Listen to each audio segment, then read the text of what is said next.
Okay, let's dive into the problem with paper and the promise of going digital. Sound familiar? So many businesses are just buried in paper and clunky, disconnected tools.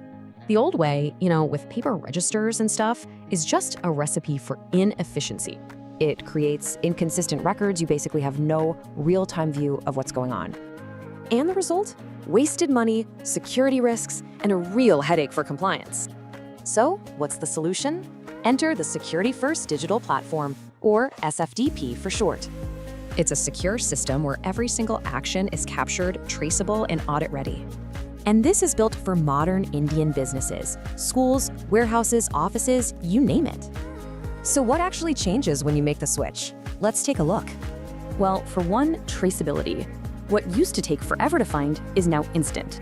And reporting? Forget chasing people for data. Now it's just there, on demand.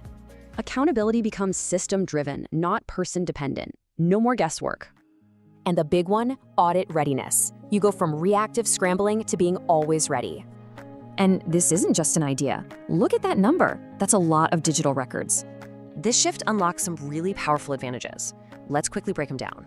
You're looking at way better security, lower costs, and a clear view of your operations. It's all about making smarter decisions and just growing faster with less. Yep, it really boils down to this: boosting security and simplifying your processes, all digitally. So the question really is your business actually ready for what's coming next?